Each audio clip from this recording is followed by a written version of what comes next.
Hi, everybody. Welcome back to the Rise podcast, where we connect with inspiring and motivational guests to discuss resiliency, identity, strength, and empowerment. I'm your host, Aaliyah Miller, and today I'm joined by a close friend of mine, Daisy Lennox. Daisy is a former 8th grade Spanish teacher turned copywriter and digital assistant for the CrossFit Games.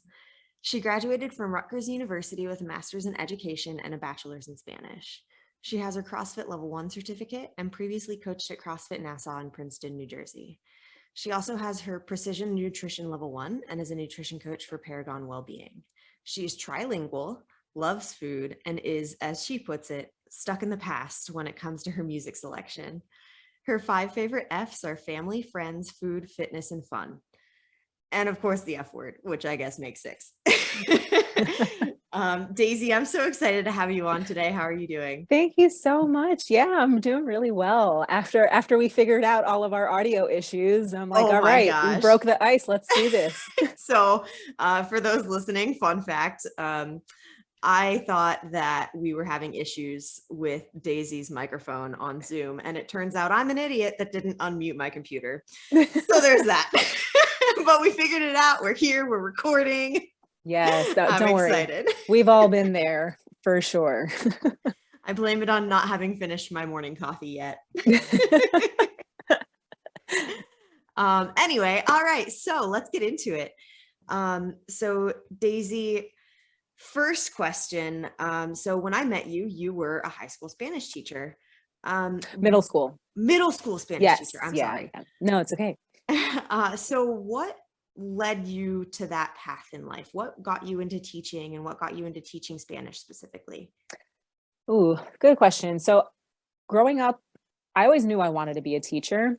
And it's funny because my mom always tells this story about how when I was little, maybe like around 3, I would say things like, oh, when I was a teacher, I did this and whatever. So it was like I had lived this past life as a teacher, and my 3-year-old self knew already about it.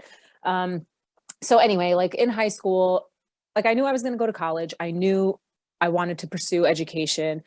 And I was like the worst because when it came to applying to colleges, I literally only applied to Rutgers because my sister had gone there and I had been to the campus a couple times with her. So I was familiar with the school. They didn't require like the essay, the entrance essay was optional. So I'm like, great, not going to write it. And I was just, it was like close to home. I knew I didn't want to dorm or like go out of state. And so I was like, all right, I'm going to go to Rutgers. And thank God I got accepted, because if I didn't, I was like fucked. Right. So anyway, Hey, I call that confidence. You were so confident you were getting in, you didn't need to apply anywhere else. well, I was like such a huge nerd in high school. Like like academics were like super important to me. So I knew my grades were good, and I was super involved in like all the clubs that you could be involved in. So I'm like, how could you not accept me, Rutgers? Like, I think I'm a pretty good candidate. So anyway, I got really lucky there. But at Rutgers, like the way, if you want to major in education, you have to apply to their 5-year program, their master's, their graduate program. So I knew I wanted to teach. I wasn't exactly sure what I wanted to teach, but by the time I had to make a decision, I had all these like Spanish classes under my belt, and I'm like, oh, I'm just gonna major in Spanish and I'll teach Spanish. So my background is actually, my ethnic background is Portuguese. Both my parents grew up in Portugal. They moved to the States. My sister and I were born here. And growing up, we always spoke Portuguese at home, but there wasn't a very high demand for Portuguese teachers at the time. So Spanish came really easy to me because it's very similar to Portuguese. So I'm like, great, I'm going to teach Spanish. There's high demand for that. So it was kind of, it all kind of just happened because I took a bunch of Spanish classes. I like the language. I love culture and just like learning about other people's cultures and traditions. So I'm like, okay, I think this is going to be a good fit for me. And I lasted 12 years before I decided it was time to move on. And in those 12 years, I taught 8th grade specifically for the last 10 of those 12 years, but I had also taught 6th grade for a year, and I had taught elementary Spanish as well. So 3rd, 4th, and 5th graders too. Yeah. Okay. All right, interesting. I like that you were just, like I said, so confident about like, oh, obviously Rutgers is going to accept me. How could they not?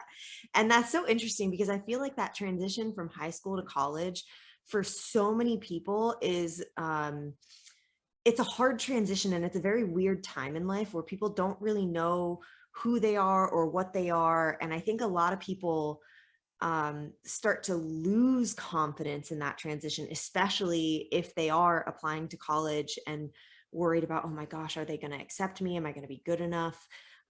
Where do you think that confidence came from? Oh gosh, that's such a good question because like you call it confidence, but I definitely don't feel like I'm a confident person by any means. Like I know I'm a very hardworking person, and that at the time was reflected in my grades, and at the time was reflected in all the activities that I was involved in and all the things I did. So I never saw it as confidence. I think also too, I mean, like I was 17 like 20 years ago, right? So this is a long time ago that I was even dealing through this. And I think a lot has changed in those 20 years. Like I think kids now have so much more pressure. And I mean, I blame social media for all of it, but and the internet, but there's like so much more pressure on kids nowadays. And so I think like I didn't have that. I didn't experience that. Like, yeah, I had the internet, all that, but it wasn't like social media wasn't as prevalent. And so I wasn't really like stacking myself up against anybody else. Like, I think I just, I mean, again, I wouldn't call it confidence for personally, but I think I just knew like I wanted to go to college. It's an in-state school. I got the grades, I got the activities, like I've got a bunch of scholarships, thank God. So like, all right, if I'm gonna apply here, if they don't accept me, like then I'll need to think of like a plan B. But I was just kind of like, all right, I'm gonna apply early, see what happens, and hope for the best. And I got really lucky, which I think like I feel like my whole life I've been very lucky and just like very blessed in all so many different facets, but especially with college. I was like, all right, this is my one shot. Let's go. So had it not happened that way, yeah, then it would have been a totally different story. But I got lucky there. Thank you, Rutgers, for accepting me. That's interesting. So, my dad taught me this saying when I was younger that he says there's no such thing as luck. Mm. It's the intersection of preparation and opportunity. And so it's funny that you call it luck, but you're sitting there talking about all these things that you did to put yourself in a position to be, a good candidate for Rutgers and for them to want to accept you. And it's just interesting to me because everything you're saying sounds like confidence, but you're like, no, I'm not confident. I just That's so interesting to me because you're just, I mean, I've known you for a couple years, and just in that couple years, I've known that you're an incredible human and an Oh, incredible person, a hard stop. worker. Um, and like, obviously they would want you. Well, we're our biggest critics, right? I mean, Yes. even the way I even just the way things have happened in my life, the way like when I decided to resign from teaching and how I got to even start contracting for the games, for the CrossFit games, like all of that I feel like has just been, and maybe it is, it's been like just all of these examples of just preparation meets opportunity, and I'm calling it luck, but it is that.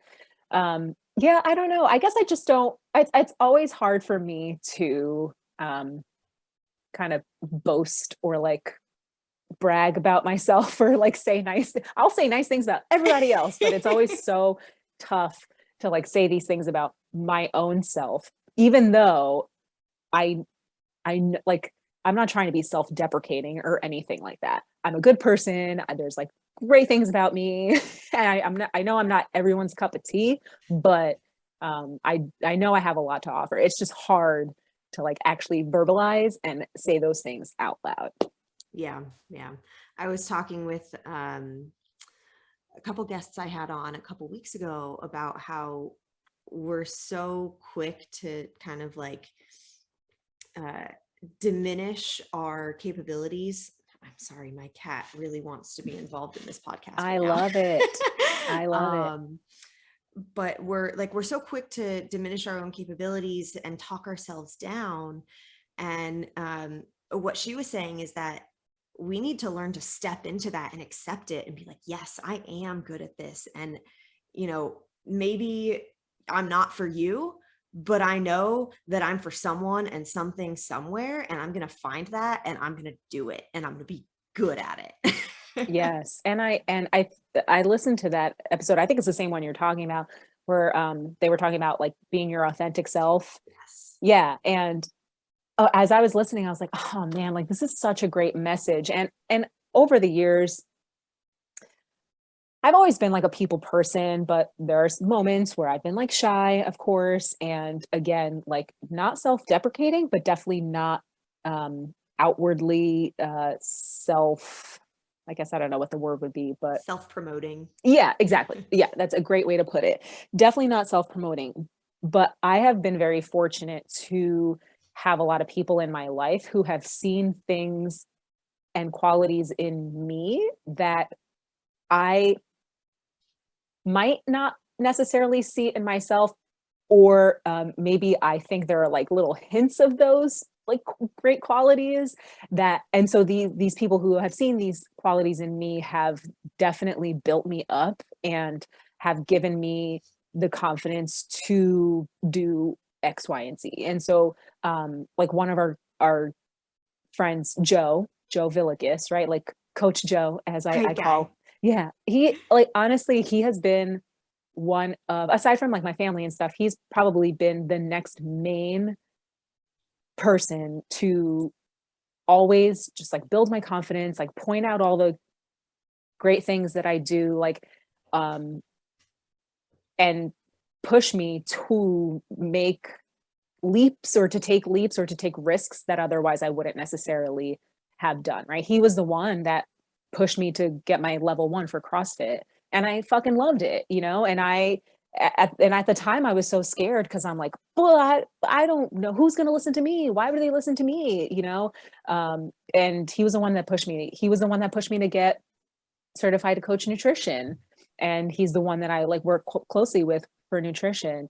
And and so I feel like, and now my boss, Jonathan Haynes, who I report to, he also is like, he's like another Joe. He's like constantly telling me and like pushing me to, or just like really showing me that I can do things and I am valuable, and I know I'm valuable. But it's like it's really nice when like other people point these things out to you that you don't necessarily point out in yourself. So yeah, I don't know. I still don't find myself to be confident. I'm becoming more confident, I will say, but it is a little bit.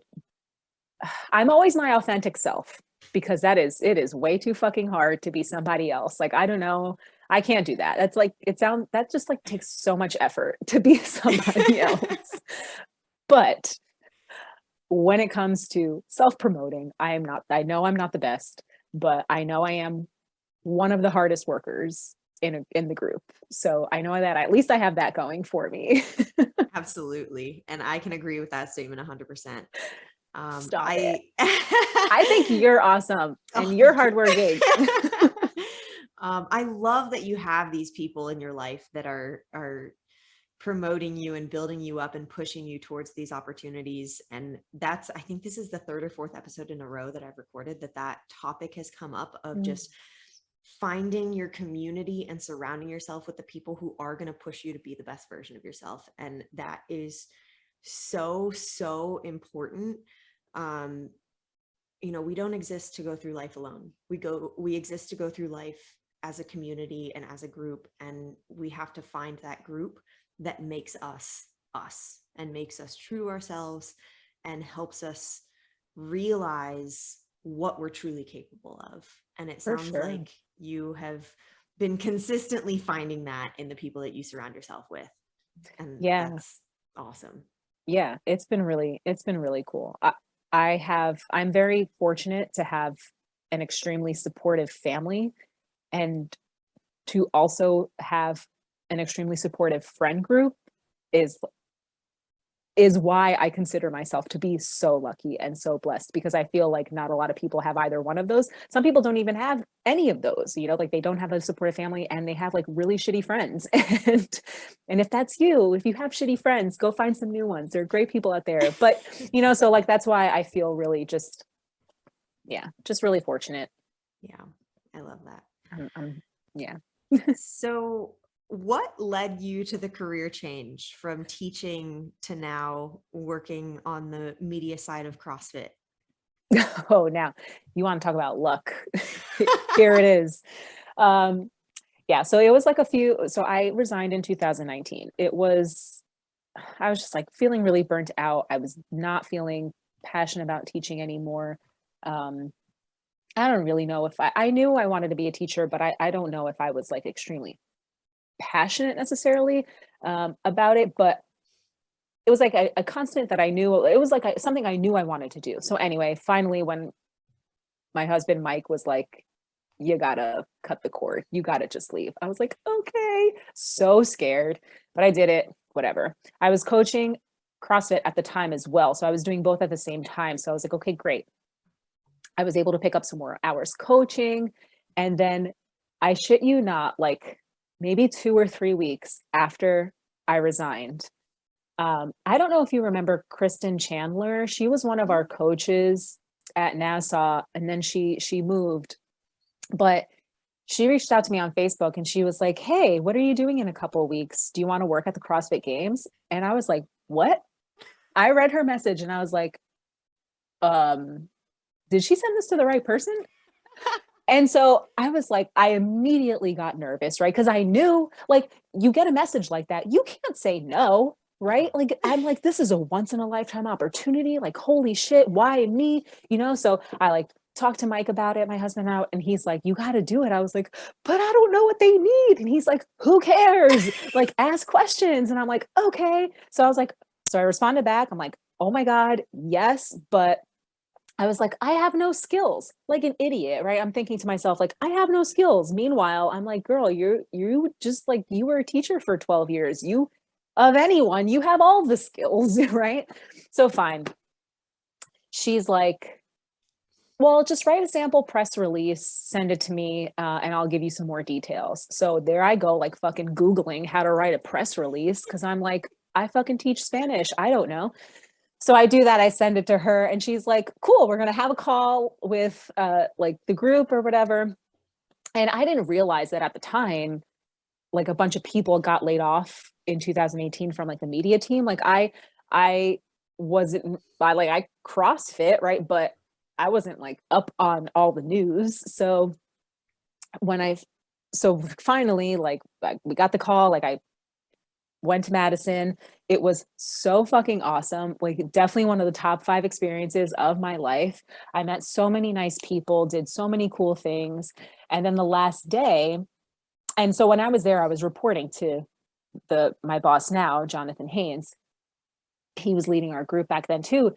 And on the last day, somehow in conversation, it came out that I spoke Spanish and Portuguese. And he's like, why didn't you tell me this before? And I'm like, oh, I don't know. Like, I didn't think it was important. I didn't think it was like necessary. I don't know. And he was like, okay, that's cool to know. So then like a few weeks after that, maybe like a couple months after that, he reached out via text and he's like, hey, do you want to do some contracted work for the games? And I'm like, oh my God, yes. And I was like still coaching. I was doing nutrition coaching at the time. So I'm like, yes, anything to like make some more money and just like who doesn't want to work for the games, So it kind of, everything just spiraled from there. And he and I started working closely together. I started to get more and more responsibilities and like tasked with more projects and things of that nature. And a lot of it was just like writing based. Like it started off with just some Spanish and Portuguese stuff. And then, and yes, and since then it's grown. I started working like more part-time for them. And then last year, sometime last year, early last year, they were like, hey, do you want to contract full time? And I was like, yes. And here I am. So now I am a trilingual copywriter. I write in Spanish, Portuguese, and English for them, and a digital assistant, which all that means is just, I help upload and download stuff, set stuff up for social media, pretty much like whatever needs to get done, I like help out. So it was just this very serendipitous like message from Chandler or from Kristen Chandler, who was like, "Hey, do you want to do this?" And I was like, "Oh my God, I just quit my job." Yes. That is so cool. Yeah. Excuse me. So before she had reached out to you, did you have any idea where you were going to go from there? You No. just you just knew that you didn't want to teach anymore. Yeah. I again am very fortunate that like my husband loves his job and financially we were okay. Like I could have not worked at all for a little bit and like we thank God we would have been all right. But that's not me. Like I want to contribute to the family. And so I my honestly, I was just going to work with as many nutrition clients as possible and coach as much as I could to make some money to help contribute toward to our family. And I didn't really have a plan. I just assumed that nutrition would take off, or I know I never wanted to own a gym, or like I know I never wanted to do that. But I loved coaching, and so I just thought like, oh yeah, I'm just gonna coach a ton and do a lot of nutrition and work with a lot of people for nutrition. So I didn't really have a plan. Yeah. Honestly, sometimes I feel like that's the way you got to do things to really figure out where life is trying to take you. You just have to let go and see what happens. And it's one of the scariest things that you could ever do. But I feel like that's where a lot of really exciting stories happen. And I feel like that's where people really find what they're truly passionate about, is just seeing what their life is pushing them towards or calling them towards. Um, I had kind of a similar experience when Mm. I left grad school in 2018. I was in a PhD program and I was miserable. I just Oh, knew that that wasn't what I wanted to do. I didn't know what I wanted to do, but I was like, I can't do this anymore. So I left my program after I got my master's, and then I had no idea what I was going to do. I ended up working retail for a couple mhm. months at a gift shop in downtown Princeton, that I had got connected through Nina from the gym. Oh yeah. She had worked there previously, and she was like, "Yeah, I know the owners. I think they're hiring someone seasonally." I was like, "Oh, perfect. I don't know what else to do, so I'll do this." And I did that for 2 months, and then got picked up for a deployment with the National Guard. And from there, my life has gone in a direction that I never would have imagined. But it all started with that decision of, I don't know what I want to do, but I know it's not this. So Yeah. I need to stop and shift and figure something else out. And it's Yeah. scary. It is so scary. And for me, like I am not a risk taker. I mean, like, I was a teacher for God's sake, so, like, I plan everything. I always plan, like, I'm gonna go somewhere, I got snacks in my bag because you never know what's gonna happen. I got a bottle of water because you never know what's gonna happen, and maybe that's, like, a little bit too much, a little excessive, but yeah, like, and especially when it comes to not necessarily the rest of your life, but, like, your profession or your career, it can be so intimidating to leave to know that you need to leave a situation or to make a change or to pivot and then to actually do it. It is so hard. And I don't know, honestly, I don't know if I would have done that if it hadn't been for like the support of my husband and my family and like people like Joe saying like you'll figure it out, like you could do this. I don't know if I would have done it. I Yeah. don't know if you felt that way too, but like Absolutely. I mean, I had conversations with my family and, with close friends about, I don't know what I want to do, but I know it's not this, but it's, and in a PhD program in science, you are being paid to go to school. So I was walking away from $32,000 a year just to go to school. Whoa. Yeah. And people would look at me and be like, really, you're going to walk away from that? You're going to walk away from a career path that's already laid out? You're literally getting paid to further your education, and you can go wherever you want to go with that. And I was like, yeah, I mean, it's a sweet gig, but it's not what I want. and Yeah. and it was very scary, but having friends and family that saw that I was unhappy and truly wanted something better for me and knew that I was capable of doing something, that whatever it would end up being, that I was passionate about. And they were so supportive of that. And that meant everything. And without that, I probably would have been in the same situation where I don't think I can do that. I don't think I can make that drastic change without the support of other people. Yeah. And I think it's very easy to for people on the outside to hear stories like yours or stories like mine where you're leaving a secure in my case, right? I was leaving a very secure job. I had been in the same district for 12 years. I had built a great reputation and name for myself there. I was tenured. I had a pen. I still have my pension because I'm vested in it. But like, like I am leaving financial security, a great schedule, like who doesn't want summers off type of situation to do what? Who knows? Like go coach nutrition and CrossFit. Like, and I think it's very easy for people to say, like, how could you, or like, why could you? But honestly, if all of that is at the expense of your mental health or your happiness, like, is it worth it? And there was some pushback, like from my mom, particularly, like she could not understand like why I was making this decision. And I know that in her or my parents' generation, people stuck with the same job until they retired, and that's just like what you did. But like for me, and the I didn't want that to be the case for me. Like I couldn't even make it like the rest of the 25 years in order to like leave and like be able to retire. Like it was just like there is no money worth it to me where if I'm miserable, like I'm not going to stay. And as hard as it was, like my mental health and my happiness is so much more important than financial security. And you're Yeah. right. Like these are the moments in which people end up figuring it out, or like when your back is up against the wall, like are you going to are you just going to cave, or are you going to like try to do something about it and like try to get yourself into a situation that'll make you a little bit happier? And again, I know I'm very lucky because of the support that I have, and I know that not everyone has that. But also too, there's a little part of me that's like, you got to do this for yourself, Daisy, like with or without support, like, this is important to keep you mentally healthy. Like you got to do it. So Yeah. yeah, but it is definitely not easy. So I just got a notification that this meeting is going to end in 10 minutes. No.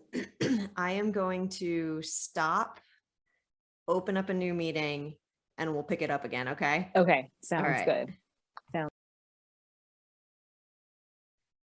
All right. We're back. This episode is just full of technical challenges, but but you know that's what? We okay. are we are rising above, Aaliyah. We are rising above. We're working through it. We are accomplishing the mission, even when faced with challenges. Absolutely. That's what we do. Okay, so shifting gears a little bit, Mhm. can you talk to us about the series that you are working on with CrossFit? It's the We the Women series. Oh yeah. Yeah, I'd love to talk about that. So actually the We the Women series is spearheaded by Emily O'Hearn. She is the brains behind the series, and really like she is like driving this series forward, which is so awesome.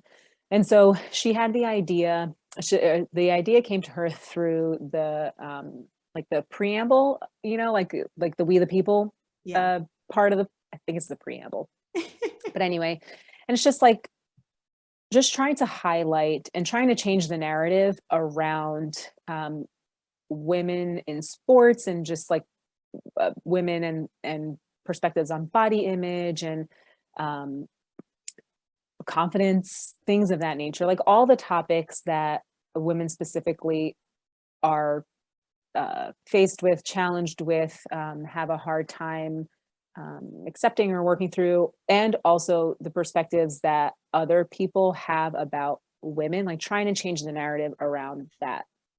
And so there's a team of us that kind of help put the series together. And so my role in the whole series was essentially just like getting these really cool and creative videos and all these like awesome assets out into the world. So this is where like the digital assistant and the copywriter in me, or like my job is. So I would essentially write the summaries and like captions for a lot of the videos. So like if you go on YouTube and like you read the description, like I likely wrote it, or on Instagram, some of those descriptions or captions were written by me. And so, and then like I would schedule them so they could go out. Yeah. And so it's just been a really cool series because it for me particularly, like I've always been very introspective, and just I've always now I can't think of the word, but I've always just thought a lot about and like analyzed a lot about my life in particular, like why I am the way I am, or why I do certain things, or how certain moments or experiences in my life have shaped me. And I feel like this series is doing that for others. And particularly what I love so much about the series is the fact that it's bringing awareness to how women are treated, and not even just women, just like people in general are treated. I know it's like we the women, so it's probably seems like more geared to women, but I feel like everyone, doesn't matter what gender you are, can take away parts of these stories that we're hearing, and either you've experienced it yourself, or like you have acted or have said these things to someone else. And there's a lot of ways that we can learn and grow from hearing other people's stories. And so I feel like the series is like perfect for driving a change, and doing it in a way that is impactful and memorable, and more importantly, uplifting. Like it's not just, oh hey, here, like listen to these stories, and then like that's it, right? It's keeping the conversation. It allows the conversation to keep going. One, it allows the conversation to be brought up, number one. And in what I think is a safe space, like I would assume that most CrossFitters feel like CrossFit, their gym, their affiliate it can be a very safe space. So providing that space to talk about it, and then like keep the conversation going. I feel like I just said a lot, but No, but I love that. And it's cool because I feel like that's very similar to what I'm trying to do with this podcast. My focus in this podcast has been interviewing women specifically, to hear about their experiences, their challenges. And I think that it's true that women do face a very distinct set of challenges that oftentimes men don't face. And I know that they have their own challenges, but I think it's important to bring it up and to talk about it, and to hear how people have overcome those challenges, so that everybody listening can take something away from that and say, hey, I may feel like that I'm the only one going through this, but this is proof that I'm not. And this is proof that other people have gone through this and come out the other side successful. And, maybe they even have some tips or some suggestions that will help me get through what I'm going through right now. yeah, exactly. And they're brave enough. And especially like the six, I believe it was six women that we featured for now, like the fact that they're brave enough to put their story out there because they know it will and can impact like others out there. And Yeah. yeah, it's brave, and it's really cool to have this series be a part of CrossFit, which to me is like, I mean, I've never been super involved in sports, or I was never super involved in sports growing up. Like all like this most sportiest thing I did was like marching band in high school. But like, so CrossFit is really like opened up, like for me, CrossFit is like changed my perspective on like what I think my body should look like. Or and I think especially now too with social media, um, like kids, again, like I'm bringing it all back to kind of kids, but just like they're just they're just faced with so many new challenges that I and they hear so many new messages that I also heard growing up, but it's like so much more prevalent now for them. And I think that they're I think it's very easy to get caught up in it and think that you're not valuable, or because you don't look a certain way, or think you're not or think you need to be someone else because like that's what you're seeing in the media. And I feel like CrossFit specifically, and through this series, like we're like trying to put the message out there and educating, especially like impressionable, like young kids, like, hey, you are perfect the way you are, and here's why. And if you've been struggling with this, this is how, like, this is what helped me, or like, you're not alone. And those are all messages that I think sometimes can be a little common sense, but it is not easy. They're not easy to remember in the moment when you're feeling like shit about whatever. And so it's nice to be able to see these sort of videos being made. Absolutely. Yeah. And the fact that they're being published on social media, Yes. that's like, it's like you're trying to change the narrative on social media, because I feel like so many of the negative things that people experience nowadays comes from social media, like you were saying. And so it's trying to deliver a different message through social media than we're used to, and that's really Yeah. cool. And you know what else I really like too is you see these athletes, right, out there competing, and you're like, oh fuck, like they're so strong, you know, or um you have like you have this image of them because of what you have seen them do on the competition floor. And then you hear these stories of things that they have gone through, and I think it really humanizes people. And if the world could just try to open up a little bit more and be a little bit more compassionate and understand that you only see part, like you don't even like you don't know what someone is going through because you're not in their head and you're not like in their heart and you don't know what they're feeling. But when you see like Tasia crying on her video because of things that she's gone through, it's like, oh fuck, man, like we really need to just be better human beings because we have no idea what people are going through. And so Absolutely. it's really a nice, I think it's also just a nice way to remind folks like, hey, we're all human. We're not Yes. superheroes. Yes, absolutely. Oh, I love it so much. Me too. I Um, can't wait till we like start doing more. I love those videos, and oh my gosh, they make me so happy.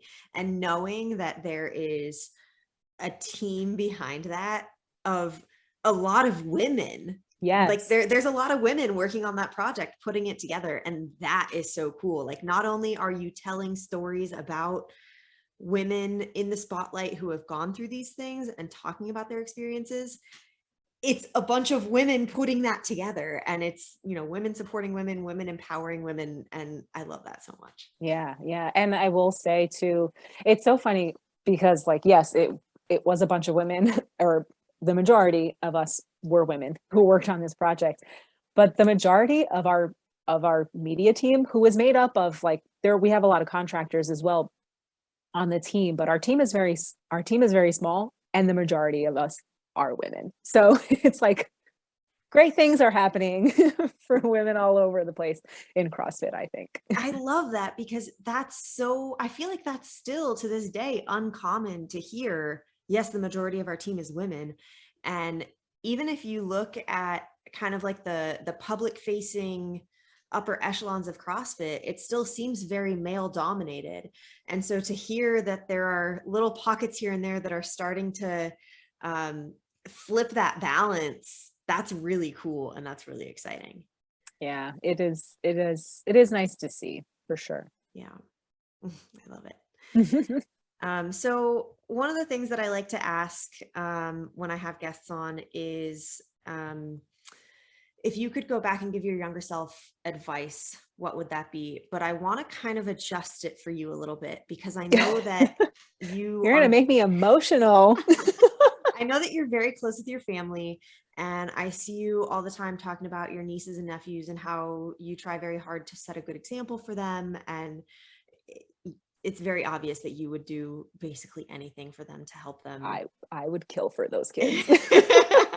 So I want for you, if you were talking to your nieces and nephews right now and you wanted to give them advice, like the most important piece of advice that you could think of for them right now in their life to take with them throughout the rest of their life, what would you say? Oh my God. I'm like so emotional right now. I like seriously gonna cry. And I think only because there are so many things that I've lived an excellent, awesome, really fulfilled life.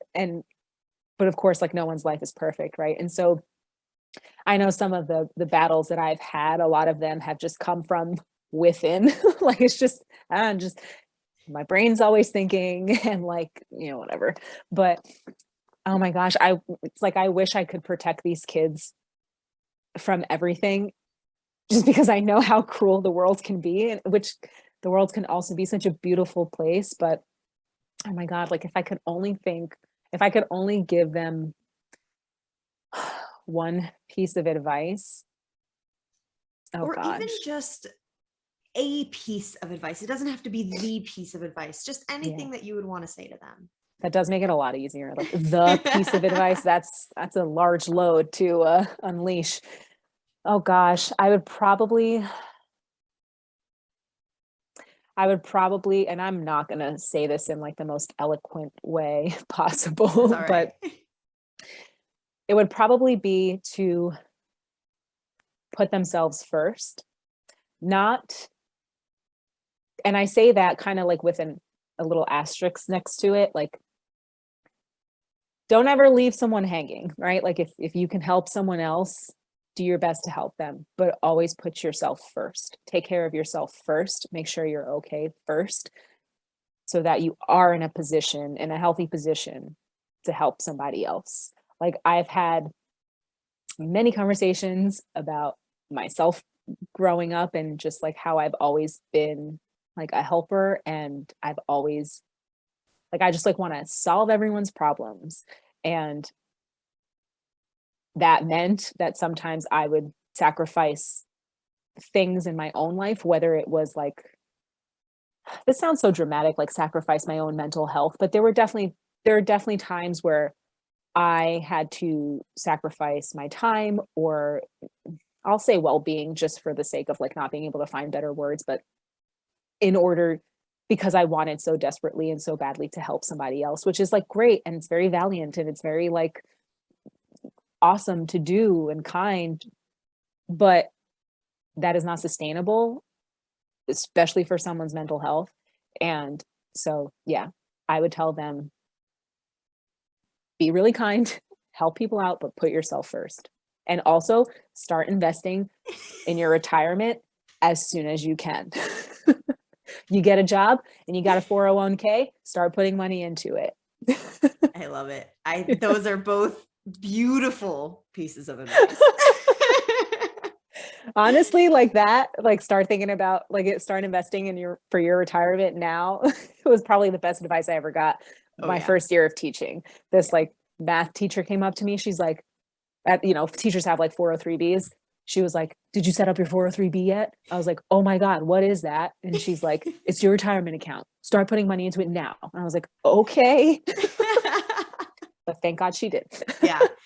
Oh, I love that. I had my dad hammering that into me from like, I don't even think I was out of high school at the time. And he's like, you got to start thinking about your retirement. I'm like, Dad, I'm 15. He's like, you got to start thinking about your retirement. And I'm so glad he did. And like, this is totally a conversation for like another day, but like financial literacy is like so important. And I think because we're so young, right, at the time, like we can't think about ourselves, our future selves when we're like 65, you know, we're just like, oh yeah, I'm 15, I'm loving life, you know, playing on my Nintendo, whatever, you know, like we're not thinking that far ahead, but it is very important. Yeah. Yeah. All right. Well, we will wrap it up. The best way to wrap it up, the only way I know how to wrap it up. Daisy, let's hear your best dad joke. All right. This one comes from my husband. He says this all the time to the kids, to my niece and nephew. It's a knock knock joke, so you'll need to be involved. All right, I'm ready to participate. Here we go. Knock knock. Who's there? Smell mop. Small mop? Smell mop. Smell my poo. Ew, you smell my poo. I heard it as soon as I said it. Yeah, I can't tell you when he first said that to the kids, like this was like last year sometime, I was like snorting, cracking up so much. Like I was like crying. I thought it was like the most hilarious joke I had ever heard. Oh it is gosh. a class, and the kids like still fall for it. I mean, they're 9 and 5, so like funny. They're still young, you know, but it's like, oh man, it's so funny. I like it. I like it a lot. It's a good one for little kids. Well, Daisy, thank you so much for coming on today. I really enjoyed our conversation, and I appreciate you taking time out of your morning to go along with the technical challenges that were mostly my fault. Hey, we're just practicing what we preach, man. It's all good. I thank you so much for having me. This is awesome. It was so nice to see your beautiful face and get to chat with you. And I know you have all these women coming on your podcast, but I think one of us needs to interview you because you've got a great story to tell too that I think the world needs to hear. So maybe one day, maybe that'll be a future episode. Let me know. I'm available. All right. I'll be the guest host that day. Oh, I would love that. Well, Daisy, before we go, how can people connect with you? Instagram, Facebook, website, whatever, anything you want to put out there? Yeah, I'm on Instagram, daisy.lennox with 2 N's. Pretty much that's it. It's so funny because I do work in social media, but I try to stay off it as much as I can. So yeah, but Instagram is the best way to find me. All right. Sounds good. Thanks, Daisy. Yeah, thank you.